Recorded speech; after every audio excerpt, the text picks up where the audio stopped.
RDC est une et indivisible. De la population et de tout le monde, c'est qu'il faut tout arrêter pour faire face à cette situation.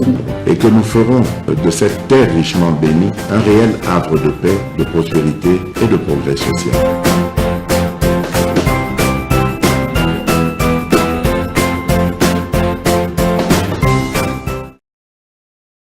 Vous allez que biso confiance, biso unabino c'est un contrat de vérité. Chaque jour, vous suivez nos numéros et biso pe tozali ko zala prêt pour que saler la bino dans des conditions acceptables par tous. N'oubliez pas de nous faire confiance. N'oubliez pas aussi il y a que senga ba proche na bino ba s'abonner. Mais n'oubliez pas aussi il y a que liker nos émissions parce que biso n'aime qu'à des officiels. Comme ça a priorité information et le komoko il y a moto il y a merci. Ouh, vous avez réagi na makambo ya Vital Kamerhe na ndeko naye sokinye cousin je sais pas ce ndengeneni garçon ya misera ki molaye ya mbongo ya dollar na ya mwana j'ai eu vos messages en tout cas botomboka ki makasi. Je crois que proche naye balandaki parce que dans les commentaires pour le baki c'est inadmissible. Et d'ailleurs quelqu'un m'a écrit pour dire que non, je ne peux pas kokota na vie privée ya batu. Alors je leur ai dit on peut kolata bilamba kobombama et sa vie privée mais Kamerhe tourne amida poala kisandenga la tilamba ya talo simba tout ça c'est des sous vie privée. Bango ba exposé. Alors quand vous occupez la fonction et à l'État, vous voulez montrer aux Congolais que ça perd, alors c'est quelque chose d'inadmissible. Merci naba encouragement pe nabino ndenge toujours on peut compter sur vous. Mais moi je l'ai si bien dit que lorsqu'on occupe des fonctions et à l'État, au koki kozona salaire nayo, mais le peuple te paye pour un résultat. Pour un résultat. Moi, nazolo kaba ministre ya économie, o bako travailler na ba domaine na bango na kolongo la économie na biso elongwa à l'informel, to komisango formel parce que 80% est allé à l'informel. Nazo beta sete na mona de ministre qui peut même kolukalo lengenini bakoki kozwa bilingue o ezali abandonner la population congolaise et allaient estimer à 75% jeunes, mais 90% de ces jeunes basés au chômage. Que fait l'économie? Il y a des questions qui parfois ils allaient faire réfléchir. Même ministère de l'économie, même ministère de travail, baza obligé d'être ensemble. Mais nous regrettons, Makambouya SMIG par exemple, regardez ce qui arrive, n'a pas expatrié. Congolais a commis moumbu na propre mboka na ye. Congolais a sona lolendo te ya kotuta tolo. Les inspecteurs ya travail ba coopéra na nous na monate. Moko kendaka na pen victoire kende kolandela makambu ya ba travailleurs. A commis kuna mapa o ezalaka nanu ebeli bien wana te na foule. Baleki similiki ba tie miel. Ba pesi inspecteur ba fongoli top, ba lui ba tie la na kopo. Amélie top, alien lipawana, azou papier, bache place à Malili. Inspecteur, je vais revenir demain. Mais plus que $100. Mais situation y a bateau, ils n'en parlent pas. C'est que les Chinois font, n'a Libanais, n'a Congolais. C'est inadmissible. Qui peut accepter ça? Qui va accepter ça? Mais les gens continuent à penser que non, ma camboisa normal, va travailler, va ça là, non. Je pense qu'il y a ceux qui nous concernent, devons travailler, bosser pour être trop relevé qui t'a yambo canabiso. Natina était bato nyonso, oyo, bazo landabiso, baye bake, ces pays, Dieu nous les a donnés, biso mo la responsabilité, ya côté ndambo canabiso qui est le bosso. Libanais te, Chinois te, hein, oh, Kenya te, biso moko ba Congolais. Ceux qui ont ali ministre, ceux qui ont ali policier, ceux qui ont ali moto na moto, azali responsable na département na ye.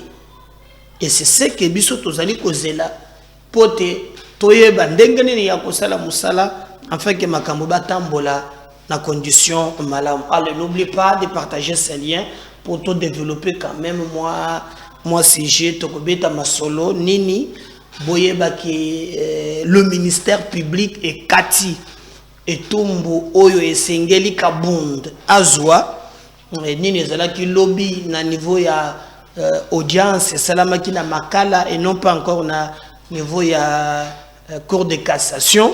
Qu'est-ce qui s'est passé? Bokolanda quand même nini et lobby na décision ministère public et tumbu bakateli Jean-Marc Kabund à Kabund oya samba ki dernièrement na bashona ye bokolanda yango na émission ya mokolo ya alelo tokobeta aussi elisolo par rapport ya makambo Frank Diongo alobaki tango bakangaki il a dit des choses vraiment oyo bato mosusu bazali komituna en réalité ce qui ezali solo tope ezali ya lu ukuta pour retenir les sous que toko obeta pe lisolo Félix Tshisekedi président de la République lobby lundi na niveau ya palais du peuple masolo mabeta maki na oyetali table ronde na bakambo ya état de siège. Qu'est-ce qui s'est passé?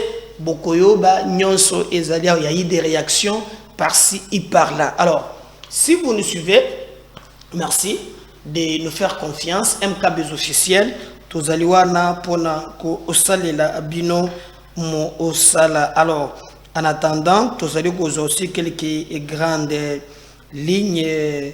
Donc Tchopo na Tchopo gouverneur ya province Madeleine Mikomba inaugure le robot roulage à Kisangani. Je crois que c'est bien dans les koya robot roulage ezali vraiment ndekonabisomoko ya mwasi asala kayango. Alors ata quand même motu ya ista tala quand même importance ya classe hein otangi hein au réduire à ta problème ya circulation. Donc na Kisangani ba inauguré na deuxième mission na kuchele bino yango ba inauguré yango. Donc ba to Kisangani bazoka mwakaka bazona ka robot zo tombola loboko hein mais ba peser balinga ka robot ata mukete ennemi na bango numéro 1 nani nino ya roulage balinga ka koyoka yete alomba kate ya fongola kaka. Alors bango ça na ba makele ma 2-3 mitou ce qui ba nini robot roulage comme ebele et ko dumina de mitou ya makele balinga kate kutu musolo bikeno ya ko bamba ko beta ngomba mama na biso wana ye wana bomoni musala voilà quand même un intellectuel accueilli tala lelo abimise likambo ya robot roulage akarikila ka minute akangia fongoli mazalaka pena ba bêtise bo musu fachi azo ya kaka boy aya boy akangi robot zo mono re robot akangi nzela nana bona ya ki para muntu te ba montar ba gipe brum le kangana yo nzela di soto akangela fachi nzela donc atura fachi akangi. Alors comme bango mais na poto ba ko respecter mone ba telemi akangela fachi nzela to mika tura fachi akangi nde ba soda ba kipeye te baleki. Mais au moins on a Tchopo ba memi vraiment nini on roulage ba vraiment ba moni ba sepeli ba lobby et ya kaboye ezali eloko moko ya malamu surtout tala quand même congolais atali ko sala fierté na biso mama na biso yewa nezata ba professeur koko nyangi ba professeur bitakwira ba professeur kabunda ba professeur kabunda za ko professeur te ba professeur ce qui banan professeur Kamita tala quand même un intellectuel yewana pesanga photo mama wana tala quand même voilà c'est ça classé pro oyo basala kaka français tala quand même yango elongo na Kinshasa tokomi kokende na nini na mbandaka bakendaka nango bato balala libanda bato bazo comprendre te comment rebo azofo balala libanda na mbandaka na chopo yango ni komi voilà professeur Minako oh professeur ton nom non professeur Kamere tango baninga basala robot yaka kusimba me kubaluka et puis Kamere a funguli même na munoko na mona ki photo na bien te vidéo na ko landela ngo tama to babani ko tindela ngai basala ba commentaire mais tala quand même intellectuel botala tala professeur mususu yeyo tala nan tala munoko ndo sala munoko nan bo moniteur c'est très grave mais au lieu ko sala biloko ya boye il faut tout ça le kola maman na biso oyo tala maman mwasi vraiment ba doba ça na mbongo donc le papa na kachelanga mama wana na moni mama wana ndina moni azo sala quand même makambo ya bien na rendre ta hommage tala musala ya boy dollar ekokita boy dollar ekita na mboka ata bino dollar ekokita voilà intellectuel yeyo bana chopo ba sepeli gouverneur monto inauguré na yebiete mais na rendre hommage. Donc pour montrer que ba maman ba ko kulia na muscule na ndokilo kuta oh moi je atonga mboka tu na zotonga mboka yo na zotonga mboka donc ils allaient vraiment les kambomoko ya kokam table ronde sur la paix à Ituri. Les laïcs catholiques et protestants, organisations de la société civile ainsi que les mouvements citoyens se prononcent. Bakop peut continuer makambo ya ba laïque na o biso laïque catholique biso laïque ya boy trop de cop na babiloko an lelo et monani clair ba se prononcer. Je crois que même na deuxième numéro toko solo na bino boko comprendre nini ibango bazali koloba.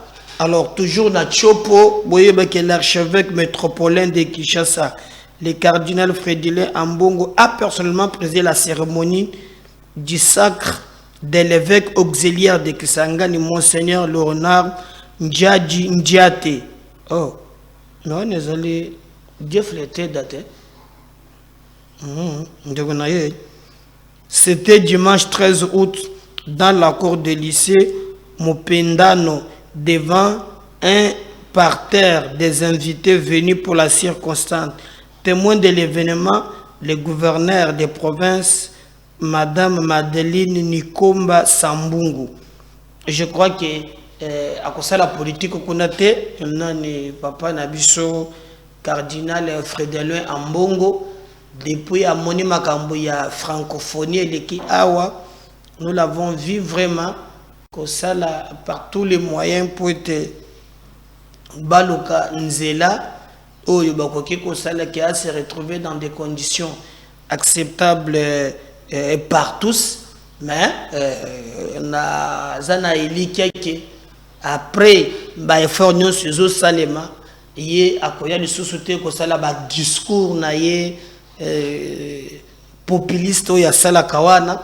Je crois que cette fois-ci comme les amakambuya kokaka ko sambela pona ko tia Monseigneur Léonard Ndjadji Ndiate eza jefte Ndjadji Ndiate nde bakei kuna ba invité ba uti Kinshasa batu ya ndenge na ndenge cardinal Frédélin Ambongo zaliwa je crois beaucoup zoba élément wana na deuxième émission. Alors tolobela ki awa makambo ya mitoka ya minene mitoka ya minene ba luka moya kotalela yango mutuka moko ezagi na ya citerne et utiko boma bato bakufi. On a parlé de 6 morts ba musobo baki 10 mais sans compter ba blessés. Mais comme cela ne suffisait pas, au rond-point Ngaba, un camion conteneur à cause de mauvais état de route en risque de renversement, la population environnante attend que les conteneurs soient renversés totalement pour piller alerte notre équipe sur place. Je crois que nous avons un rond-point Ngaba. Batu ya pembeni bazana regret pona no balugi nyon sauter. Donc bazana position bazo beta ngo bibende po camion nyons et baluka pour ba piller. Donc beaucoup landa pe réaction même ya population wana oyezali pembeni par rapport à biloko wana, mais je crois batu ba kokufa gouverner c'est prévoir l'état congolais et sengeli azo ba disposition pour te baliwa wana et komi baliwe il y a trop. Igwe Jean-Pierre Bemba Gombo. D'ailleurs, Kamera za candidat, député national. La plupart na batunion sont mais Bemba aza candidat.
Jean-Pierre Bemba, de son côté, a yambi ambassadeur il y a Grande-Bretagne, ba sololi, mais boye baki Bemba aza candidat député national.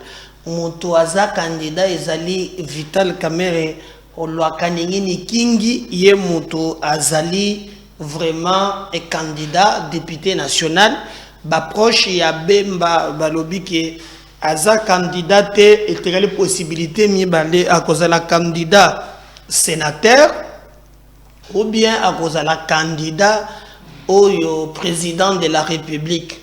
Bon, normalement on va rêver parce que Bemba est moko déjà na stade à ça se prononce que candidat naye ezali Félix et Tshisekedi et Chilombo. Donc les restes ezali ko sala makamundenge bazali ko distraire bato, mais au moins Vital Kamerhe Lwakanyingini Kingi ye azali candidat nde toyoki na bande komosusu bazali ba candidat, mais Bemba jusque là za candidat balobi ka cause la candidat soit na sénateur soit à cause de la candidat président de la République. Mais dès lors que le MLC a un présidium, il y a union sacrée et que le présidium est allé déjà comporter Ndeko Tshisekedi Félix comme président de la République, candidat na bango, vous allez comme mitona nini ezali susu important pour na makambo oyo batu bazali ko rencontrer na ba réseaux sociaux. Mais nous allons voir na mikolo ezali koya si réellement la situation ezali ko évoluer. Mais le reste, le plus important, c'est de nous concentrer sur le essentiel. Kabunda Jean-Marc, Kabunda Kabund. Asambaki depuis mikolo lekaki ayaki na parquet, il a fait ses shows. Ba show ya makasi oya salaki na kosamba naye il a montré batuna ki mituna ay meka koloba makambo elobaki ki Tshisekedi certains dangers na sommet ya mboka. Il a dit que tango mbongo ezokima tango bazo yiba tango bazo sala ezali danger au sommet de l'État. Il a raconté vraiment beaucoup de choses. À mon avis, tribune ba pesa ki pona ko samba lokola mitingo politique ngor ke zo zangaye. Alors, tango ba longoli ba zongisi na makala. Audience ezala ki lobby. Au lieu que audience et salema na cour de cassation, cette fois-ci audience et salama ki na prison ya makala.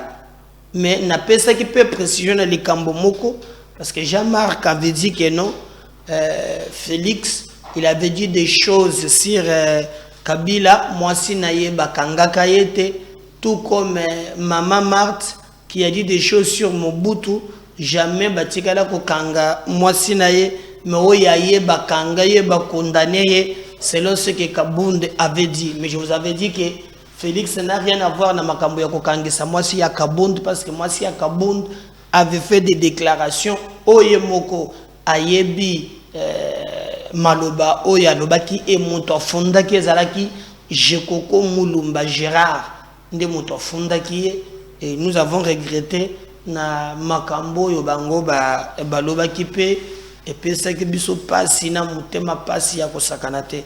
Nous regrettons que il a continué à manipuler l'opinion. Alors audience il y a lobby lundi et les cas qui na niveau ya makala ba pesi temps à samba. Il a encore repris même discours politique parce que na bazouzien ezali au lobby bazokoma après batunyo mi ezali tozoka les meetings politiques te bona munango yango wana au lobby bakomi à la fin bazongi selio oyo lobaki totali ndenge nini soki ozali ko évoluer.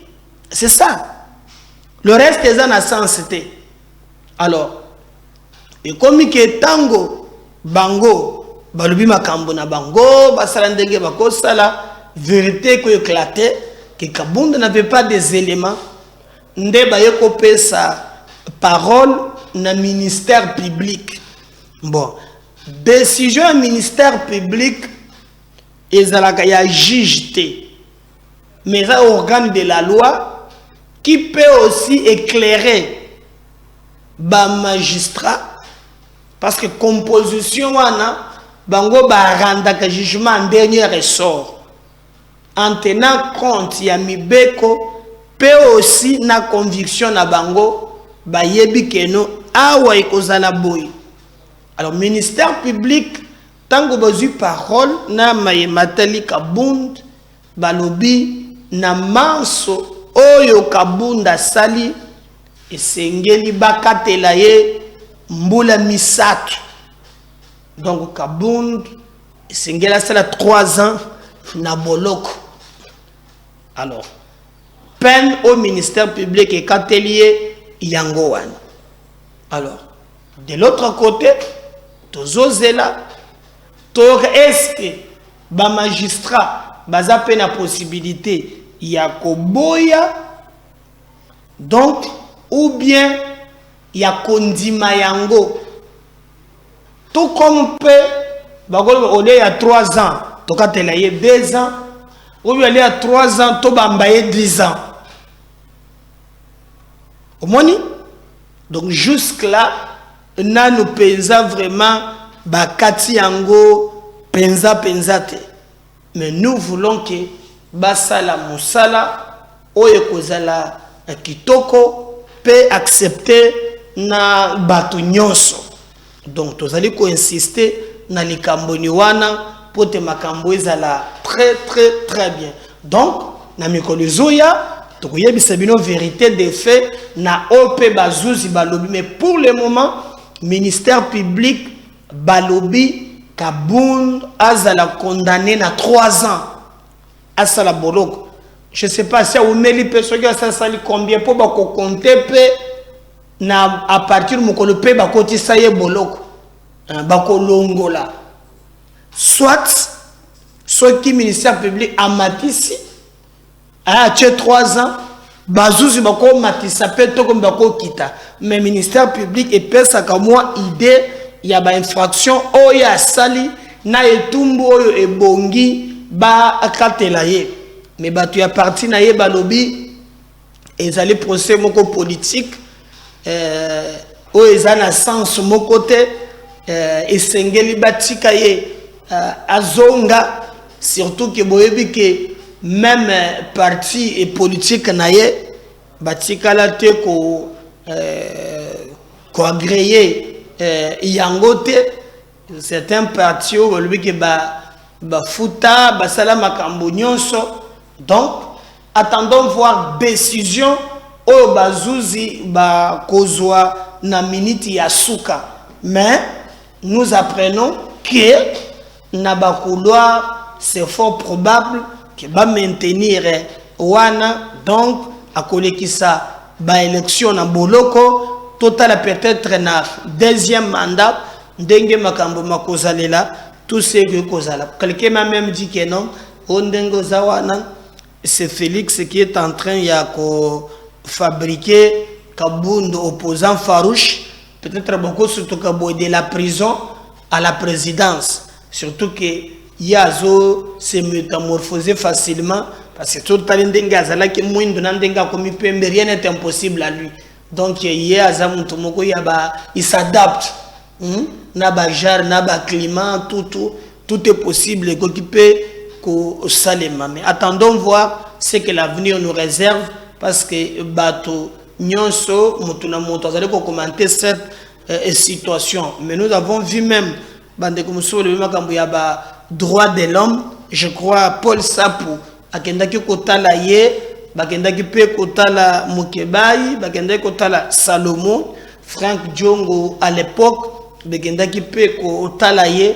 Donc on doit comprendre que situation oyo ezali kozwa ampleur mususu. Mais comme biso to yebike soki to lingi état de droit ezali état oyo mubeko ezali likolo ya moto nyonso ezali vraiment ba sélectionnaka bilondité wana ekozala penza malam. Mais tokoloba ndenge ne dès lors que bato mususu bazana populisme ya kosakana te bato bazali kosa la politique ba homme d'état bazamuke mais les populistes nde baleki ebele et fort malheureusement ba continue pe na peuple moko oyo azali kondima biloko oyo ezali vraiment koleka na canal na bango. Moi j'ai toujours regretté comment dans un pays eza pété neloko moko ko sangisa biso. Dans la francophonie, ndengele ki bien awo. Mbala moko o batu bazoko fana est wana fayulu. Mais iye moko katisa na Brazza pe na loketa o fayulu. Babina ngondire bakati nzoloko. Tala ndenga kendeko bino soki na Brazza soki wapi abosani katu bazoko fana est. Mais quand le pays devient fréquentable et que notre pays bakokipe cause elle a ouvert le monde, tout comme divisé. C'est quelque chose qui nous étonne. Est-ce que même les Cambouya, état de siège, au à l'Est, est-ce que ça peut les Camboumoussous qui pouvaient encore nous diviser aujourd'hui, tout le monde a ma Cambouya, mais ça nous divise encore. Je vis des politiciens, Ndenge Batomboka qui m'a Cambouya Belo, et ça très grave.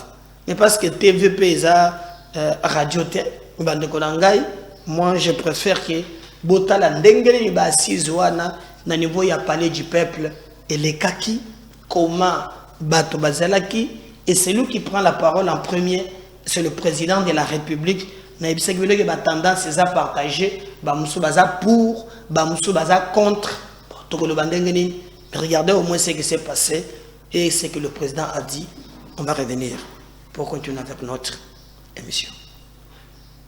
Supérieur de la magistrature, honorables députés et sénateurs, mesdames et messieurs membres du gouvernement, monsieur le président du Conseil économique et social, messieurs les présidents des institutions d'appui à la démocratie, mesdames et messieurs, distingués invités, mes très chers compatriotes, il y a exactement 2 ans et 3 mois, jour pour jour, que la situation exceptionnelle dans la partie orientale de notre pays, caractérisée par une insécurité persistante qui sévit depuis 3 décennies, avec une menace certaine sur la souveraineté nationale et le fonctionnement régulier des institutions, m'imposait, en vertu des obligations constitutionnelles et conformément aux dispositions des articles 69, 85, 144 et 145 de la Constitution, de proclamer l'état de siège dans les provinces de l'Ituri et du Nord Kivu par l'ordonnance numéro 21/015 du 3 mai 2021.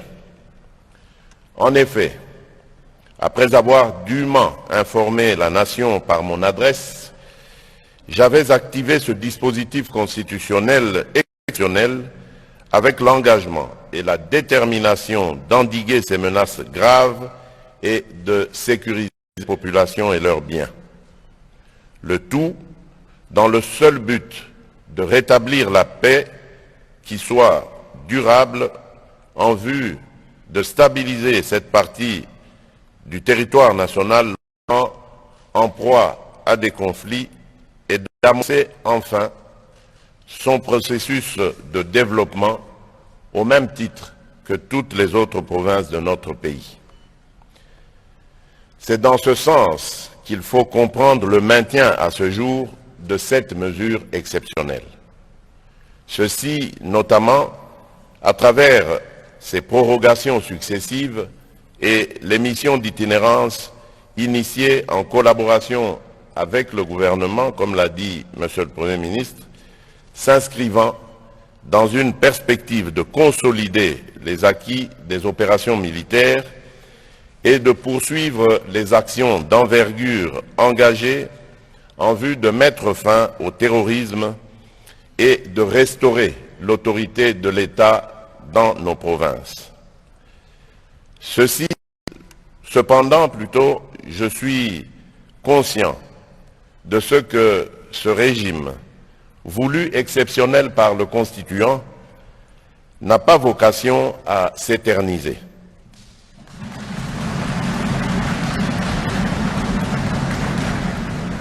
En effet, au-delà du fait qu'il demeure le cadre approprié et compatible avec la nature des opérations déployées pour mieux affronter les ennemis de la paix, l'état de siège impose aux populations de l'Ituri et du Nord Kivu, en dépit de ces résultats encourageants, de consentir à des sacrifices qui affectent leur mode de vie habituel.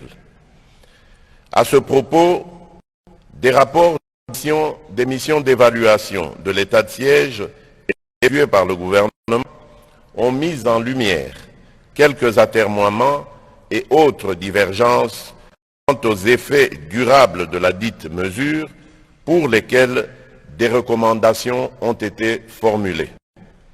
C'est pourquoi, tout en saluant les efforts inlassables et louables de nos forces de défense et de sécurité, ainsi que de tous les acteurs engagés dans la mise en œuvre de ce dispositif, je n'ai pas hésité un instant à accorder toute attention aux opinions manifestées par différentes couches politiques, sociales, économiques et sécuritaires des provinces concernées par l'état de siège.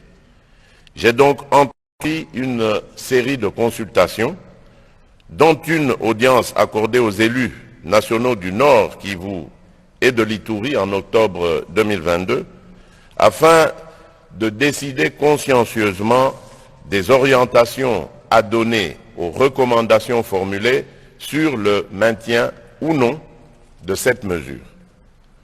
Au vu des préoccupations exprimées par les populations du Nord Kivu et de l'Ituri, j'ai donc relevé la nécessité de procéder à une évaluation solennelle de l'état de siège sous la forme d'une table ronde inclusive afin de réfléchir et d'envisager ensemble les bases d'une orientation optimale tout en préservant les actes générés par cette mesure exceptionnelle.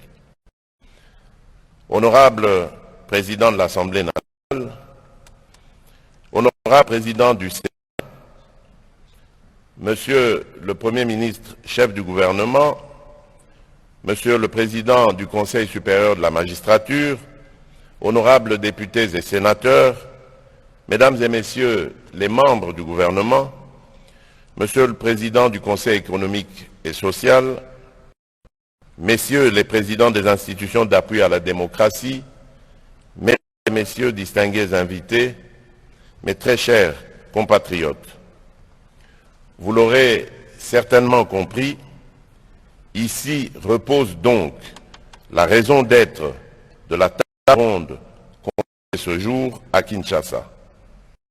Je vous demande de bien vouloir prendre la mesure, la vraie, de la situation, tout en appelant au sens élevé de votre responsabilité, car il en va de la survie de la nation tout entière.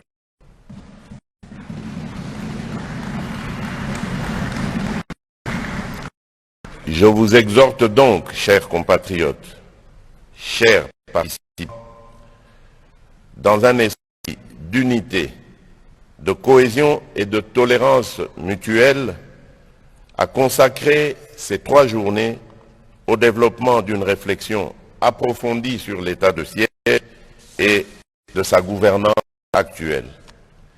Cet exercice permettra une orientation concertée en vue de pacifier définitivement les provinces de l'Ituri et du Kivu. Je ne saurais en outre clore mon propos sans lancer un appel patriotique à ces Congolaises et Congolais qui sont encore malheureusement engagés dans la poursuite d'actions subversives contre la mère patrie. Je tiens à rappeler à la nation que le gouvernement de la République s'est engagé de bonne foi à offrir une dernière chance de sortie pacifique aux groupes rebelles encore présents sur le territoire national à travers le programme de désarmement, démobilisation, relèvement communautaire et stabilisation, PDDRCS en sigle. Souhaitant un fructueux échange, je déclare ouverte la table ronde sur l'évaluation de l'état de siège dans les provinces de l'Ituri et du Nord. Que Dieu bénisse la République démocratique du Congo et son peuple. Je vous remercie. Voilà, j'espère qu'on a bolandi ce que le président a dit, mais on va continuer après na maïmatali état de siège. N'oubliez pas de vous abonner et de partager ces liens. Je reviens tout à l'heure dans le numéro Moussous. Merci. Bye.